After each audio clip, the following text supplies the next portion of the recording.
What is going on, everybody out there? Lamont at large, and today, kind of a different video for you guys.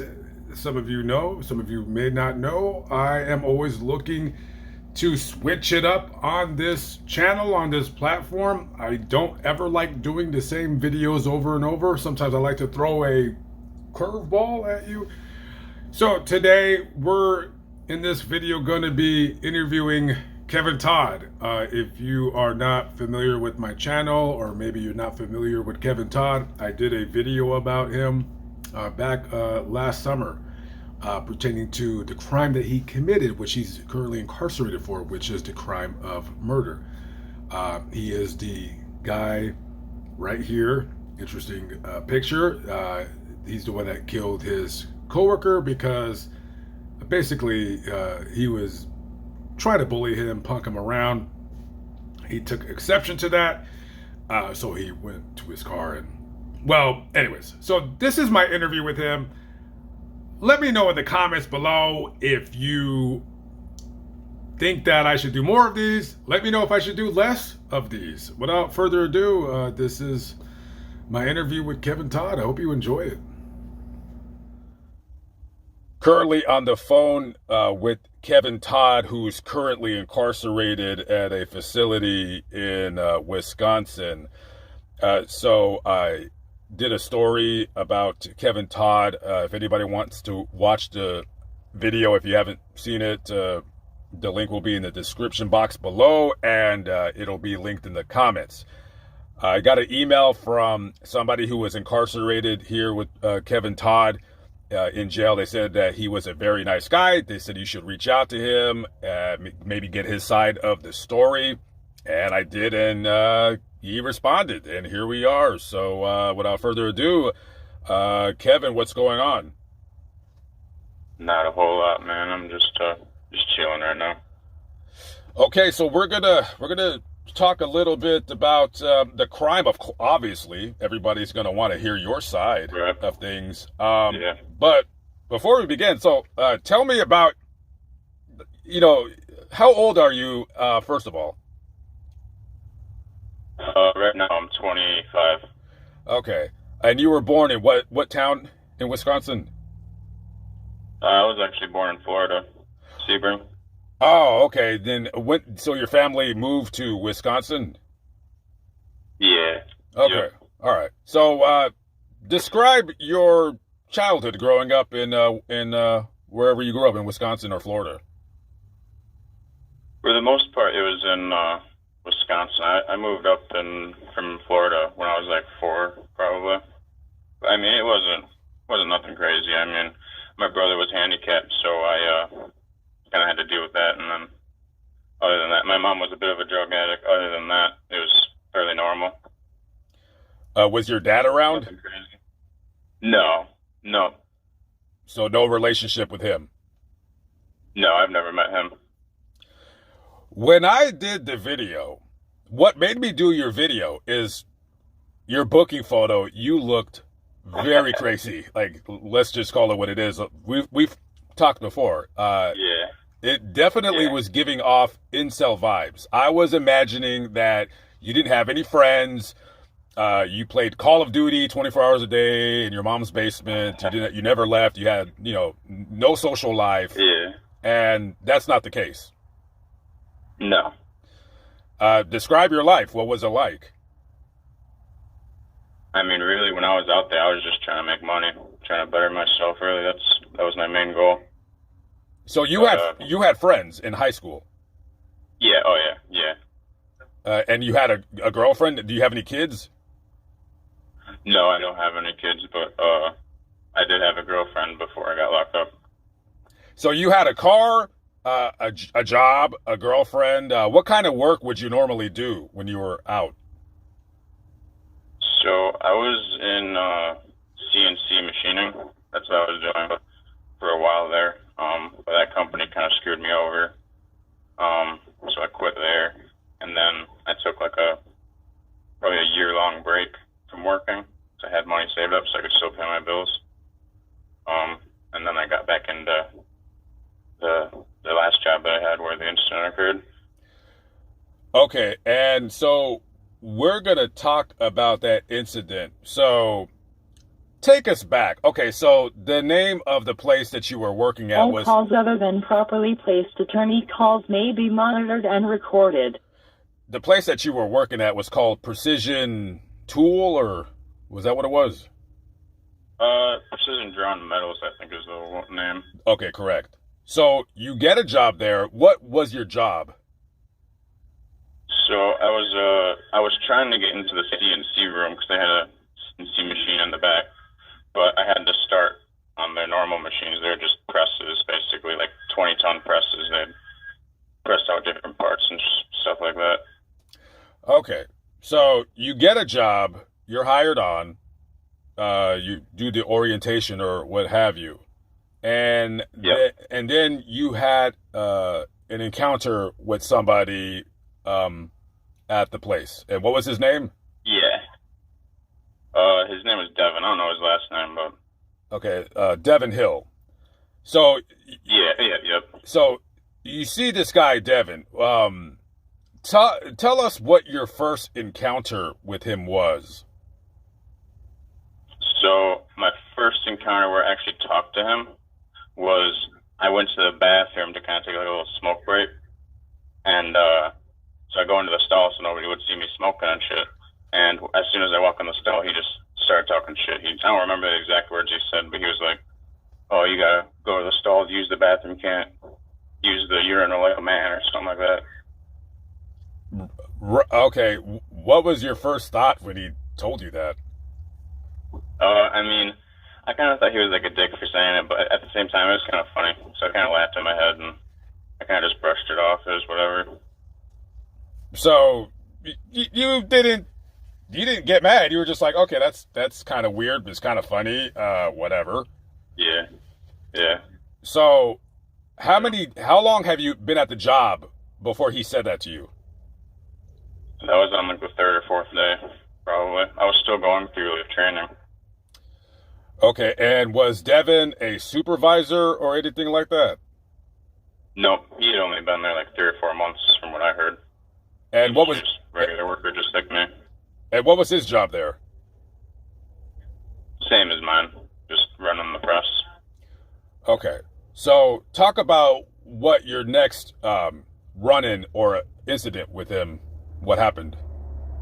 Right. I mean, so every once in a while, just he'd be doing his job or whatever, but we never talked. But the next time that he actually like said something to me, I was on my way. It was probably 4 or 5 days after that first incident, and it was lunch break or whatever. So I go out to my car to eat, and he just basically rolled his window down. He was already in his car. He rolled his window down, called me a bitch, and just rolled it back up, and it's whatever, that was it. He called you the B word. Why did he call you that? I don't know. Like I said, the only encounter I ever talked to him was in the bathroom, and then the second time, he just randomly, again, I wasn't shooting him dirty looks. I wasn't, flipping him off, saying nothing to him. He just felt like insulting me, I guess. So you never said anything derogatory towards him. You didn't give him a dirty look. You didn't do anything that you would consider disrespectful to Devin Hill. No. Okay. As far as I can tell, no. So he calls you the B word. And so what are your thoughts? Like, what did you do when he called you that? I mean, it pissed me off in my head or whatever, but I ignored it. I was like, whatever. I don't know his whole story or his whole issue or whatever, so I just brushed it off. And later on, I thought about it. It really pissed me off, but did you think about whatever? Did you think about confronting him or at least reporting him to a supervisor that he was starting to give you some problems? I probably should have, but no. The way I always was out there was like I just deal with problems myself, so. Basically, the weekend after that, I was like, listen, if he says something again, I'm just going to beat him up or whatever, Was he bigger than you, or were you bigger than him? I mean, body size-wise, we were about the same size, but he was a couple inches shorter. Okay. So what was the next run-in that you had with him? So the next run-in was the day of the incident so he was backing up the forklift past me, and he looked at me and he said, "There's two of us there. There's me, and there's his buddy. I think it was his buddy." And he's backing up the forklift, and he says, "If you don't get out of my way, I'm gonna hit you with the forklift." And I kind of swerved it at me a little bit. Wait, you broke up a little bit. You said that he said, "Get out of your way, get out of his way." Yeah, he said he was in the forklift backing it up, and he said, "Get out of my way, or I'm gonna hit you with, or I'm gonna hit you." You know, he was in the forklift, so. All right. So when he said that, what did you do? Well, since his buddy was standing next to me, I kind of thought he was just joking with his buddy. But then, 'cause I wasn't really paying attention, I was doing my job. But then the dude that was standing next to me, he was like, "Did you hear what he just said?" And I was like, "What did he say?" He was like, "He said he's gonna hit you with the forklift." I was like, "Oh, all right." I was like, "You sure he said that to me, not you?" And he was like, "Yeah, no, he was looking right at you." Okay. So what's going through your mind when he told you that? Like I said the weekend before, I said like I was gonna beat his ass if he talked shit again. But now he brought a threat into the whole thing, so it really got on my nerves because I don't take threats very lightly. You know, if you're gonna threaten me, you know, that's on you. Okay. So what happens? What happens after you perceived that he threatened you? So I went back to my little workstation, and I was just kind of like really mad about it. And I was like, "All right, fuck it." You know, that's when I decided like I was gonna shoot his ass. And so I go to the bathroom and I grab my pistol out of my pocket because I had a concealed carry, so I always had a pistol on me. And wrap it up in a hoodie and went and found him, and I shot his ass, I guess. Now let's back up a little bit. Yeah. So you have a CCW that's well within your right to be armed. It could be a dangerous world out there. When All you're calls other than properly placed attorney calls may be monitored and recorded. when you're walking to your locker to retrieve your weapon, why not? Was there anything going on in your head where you were gonna say, "What am I doing? What I'm about to do right now could potentially harm/kill somebody, and I can go to jail for a very long time"? Were you thinking of the ramifications of what you were planning in your head in doing? No, so at the time, that was completely out of my thought. I was just, I was basically on a mission at that point. I wasn't trying to drop the situation and do something else. I had my mind set at that point. Why not punch him in his face? Why not report it to the supervisor? Why not, pick up a crowbar and bash him upside the head? Like, why shoot him? Yeah, I don't know. It was just, that was the first thing that came to my mind. That's where I'd locked on to. Now, like today and stuff, I wish, obviously, that I would have just beat him up or whatever. But, can't change the past. But back then I had real bad anger issues too. Like I'd get mad and I couldn't really control my actions all the time. So that was definitely part of it as well. What kind of gun did you use? It was a 357, a Smith & Wesson revolver. What kind of bullets were in there? 357 Magnum. Okay. Oh, they're hollow points too. Right. So hollow points, in case nobody out there knows, because we do have some people from different countries that listen. They don't know what a hollow point is. A hollow point is meant to kill. I mean, or at least put you down. Yeah. So you know that when you're walking up to him, like, you know what kind of damage you're gonna do. Yeah. Yep. Okay. So you grab your gun and you start walking. What happens next? So when I found him, he was washing his hands, probably going to go on break or go to the bathroom or whatever. And I didn't say nothing to him. I shot him in the back one time. He turned around and looked at me, so I shot him in the chest. He started running, shot him again, and I think it was in the spine because he dropped. And then I shot him while he was on the ground. I don't know where that bullet hit, but... Okay. You just shot somebody. What, after that last bullet was fired, what are your thoughts? Mainly just to get out of there, you know. Get out of there, go to somewhere else, you know. Okay, so what did you do? So I basically just went to my car, and I drove home. And on the way home, I called a couple people, told them what happened, and then when I got home, grabbed some money, a couple other things, and then I left. I was going to go to New Orleans. Okay. So yeah, basically, I got in my car to go home. On the way home, I called a couple people, a couple of my friends, and kind of told them what happened. And then when I got home, I grabbed some stuff, some money and some other stuff that I was going to need for the road. And then told my grandma, like, listen, like, I just shot someone. I don't know if they're dead or not, but I got to go. And so I dip out, go to the gas station. I fill up on gas and get some drinks and snacks or whatever. And then I leave. And probably like 10 minutes after I leave that gas station, I got like 4 squad cars on my ass. And I was talking to my friend at the time, and he was like, just pull over, you know, like, obviously you're going to go to jail for a while or prison for a while, but pull over and just deal with it, and everything will be all right. So I was like, all right. So I just pulled over and cooperated with them. They pulled up on me with all the guns and shit and arrested me and took my ass to jail.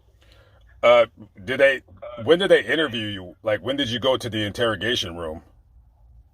It was probably 30 to 45 minutes after they had arrested me. Okay, so you go to the interrogation room, you have a seat. What happens?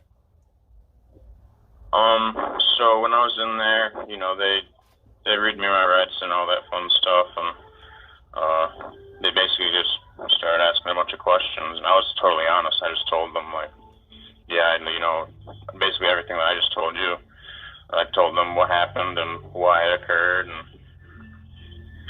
told them about all the different stressful situations I was in at the time that could have been like little factors that led to it, and I cooperated for the most part.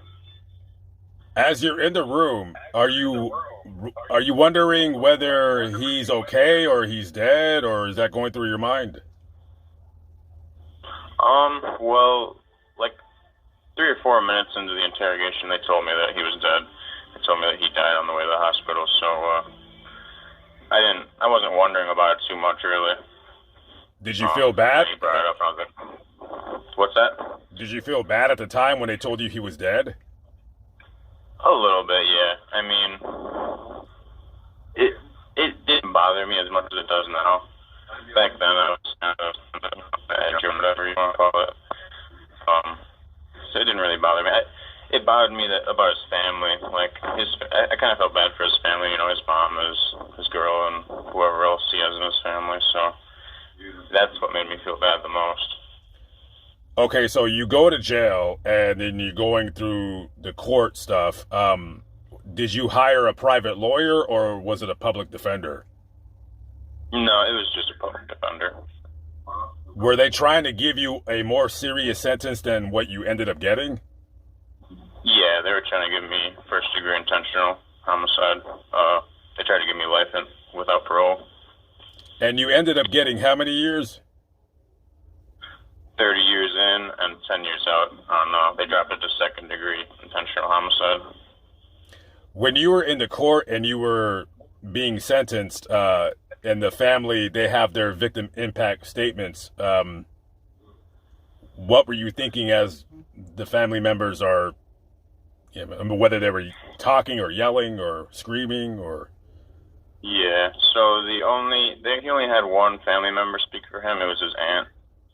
Um, and she was crying at one part, but I felt real bad for her. But I was wondering why more people didn't show up. Like why was there only his aunt? Why didn't his mom show up? Why didn't his girlfriend show up? I believe his aunt or his mom did say, and not to put smut on the guy's name because he is the one that was killed in this. But they did say that something about he had a very rough exterior. So when I read that, I said, okay, I don't know his character, I don't know who he was, but I can kind of see the whole story where like, okay, this guy was messing with you. Did he have like what did you ever talk to anybody else at the job about him like hey, what's up with this guy? No, I was new there. I didn't really know anybody. There was one guy there that I knew his son. That was the closest relation I had in that place. I didn't really talk to anybody. I just did my job, and that was it. Okay, so you get the sentence, he bangs the gavel, you're doing 30 years. So you go back to jail, and then eventually the prison comes to pick you up. So you go to prison. How long does it take you when you're in prison to get into your first fight? Oh, and also, another question, are you scared when you're going to prison? No, not really. I knew what to expect. I mean, I've never been here before, but I know people that have been. So yeah, it's Wisconsin prison. There ain't shit going on in here, to be honest. It's a pretty lax prison. I'm guessing it's not like hardened criminals or. No, it's not. Nothing like what you see on TV here. It's laid back. It's basically just a adult fucking babysitter thing. Are you in a dorm? Are you in a dorm or a 2-man cell? I'm in a 2-man cell. Okay, so how long until you get into a first? I'm sure you've got into a fist fight, I imagine. Yeah, so I got into one in the county. I haven't gotten into one here in prison yet, but I got into one in the county. What was the fight over? Basically he snitched. He snitched on my homie, so. So you had to put hands on him. So basically he snitched on me and my homie. So we were like, hey, he was on another unit too. So in my county, it's set up, the units are attached with doors, but the doors are locked until the COs walk through when they do their little rounds. And we were like, hey, when they pop this door, let the CO through, we're pushing him out of the way and we're beating your ass. And so then he goes and snitches on us for that. He goes, snitches to the COs. He's like, hey, they're going to beat me up. So then instead of sending one CO through the door, they send like 4 or 5. And my buddy was distracting them. And so they didn't have any eyes on me. I was like right next to the door. And right before it closes, I put my foot in the door so it couldn't shut. It wasn't much of a fist fight, to be fair. And then I push the door open, punch him in the face. He falls back. And then that's when the COs kind of grabbed me up, and they were yelling at me, telling me to cooperate because I wasn't trying to get handcuffed. I was like resisting or whatever. Yeah, we don't want to resist in jail, I'm imagining. Let me ask you this: what's the, other than your freedom? Like, what are the things that you miss about being on the outside versus now 3 years inside a prison? I would say my family, my friends, probably. That's probably what I miss the most. Obviously the freedom too, but I mean, not that I'm saying I want my friends and family to come to prison, but if I could be in here with them, it would be, 20 times better. But all calls other than properly placed attorney calls may be monitored and recorded. But, that's probably what I miss the most, definitely. What was the other than your freedom, what was the weirdest or hardest thing to adjust to in living your new life? I would say probably just a different routine. Out there you can do whatever you want. You can get a job at this time to this time, in the morning or at night, whatever. You can go and do whatever you want, eat whenever you want. Here, you're stuck to a schedule, and so that was one big thing. The other big thing is out there, you have the freedom to do stuff without telling anyone. You can go to the store and get food. You can go and do this or that. Here, you need COs and basically permission to do anything. So that's another. Do your friends and family visit you via the video visit, or do they come in person to see you? Yeah, so my friends do a video visit every once in a while, probably once every couple of months. And then my family, they do contact and video visits every week. What's the weirdest thing about being in prison that people that have never been to prison or jail wouldn't think about? Well, when you're on in a max prison, so there's something called wet cells and dry cells. Dry cells are more of a medium and minimum prison thing. It's where the whole pod uses one bathroom. There's a bathroom out in the day room or whatever.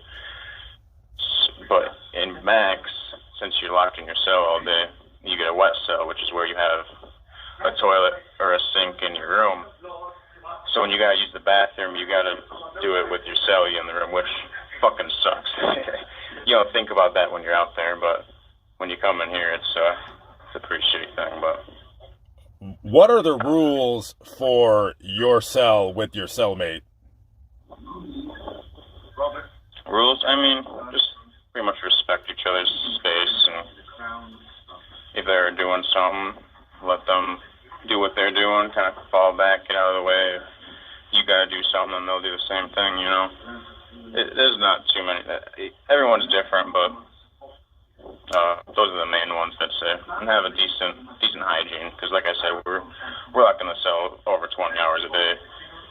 So if you're, stinking, you're going to be stinking the whole room up all day, So those are the main ones. Tell us about some of the prison hustles that you see going on in there. Like some inmates, they don't have people sending them money.